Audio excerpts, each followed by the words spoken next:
As the last speaker, I stand before you and the debates. Give me your 4 minutes. You'll see why the organizers put my speech at the very last.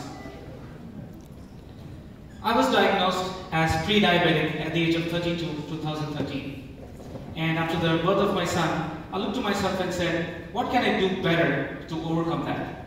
And for 1 whole year since then, I gave up sugar in all forms to see if I could do that. Sounds very easy and interesting, doesn't it? It's anything but. Sorry. That's the question I asked myself, how much sugar should I eat? Here's the fascinating part. The US sells 1 million products every year. 80% of them have added sugar in it. And I was fascinated. Why does sugar need to be in bread, in chips, in peanut butter, in ketchup? And the answer surprised me. Because the brain on the left is your brain on sugar. The brain on the right is your brain on cocaine. The corporations know that. They know that it's addictive and they keep putting it in all the stuff so that you keep coming back.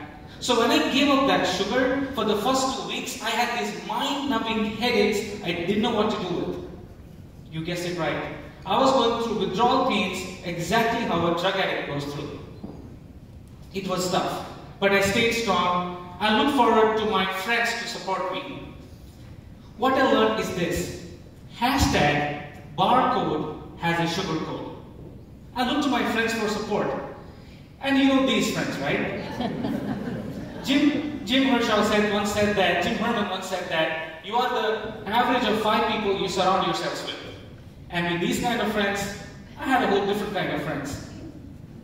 I had the wrong friends. So the first thing I did was hashtag dump the donut. It was easy to dump the donut because it was a processed food. But I had to make new friends. And I did make new friends.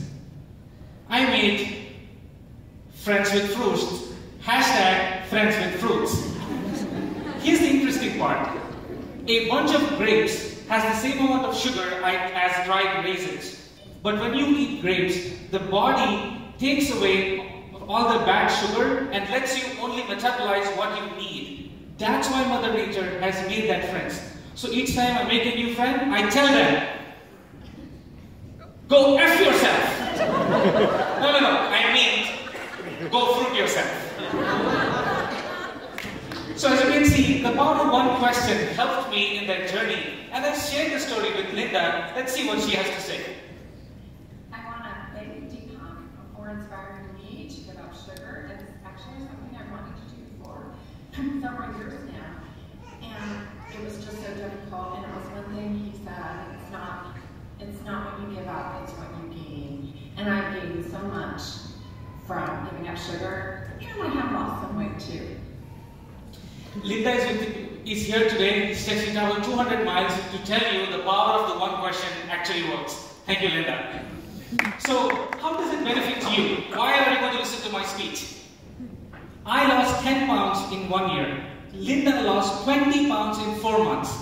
And I am out of danger of diabetes. You can have the same benefits if you go off sugar. It also helps you fall sick lesser because of it. Here's the fun part. You also get richer. Average American family spends $14,000 every year on diabetes. Money saved is money earned. And if all of us do that, the US will save $250 billion annually. That money can go back into education, what we actually need. And finally, no sugar actually makes you smarter. Because when your brain is out of that addiction that you need, it can function better. Research has proven that. So, the power of the one question I want to ask you, to ask yourself is, how much sugar is what you actually need? Now, this is my son. He's now 3 years old. He's growing well. I have a condition of diabetes in my family. But he's doing well, and his friends are doing well. The future of America is in the hands of our youth. And if you ask yourself that one question, I know you are going to vote for something very important in 6 weeks. But tonight, I seek your vote for something very important. People of Charlottesville, your vote can make America healthy again.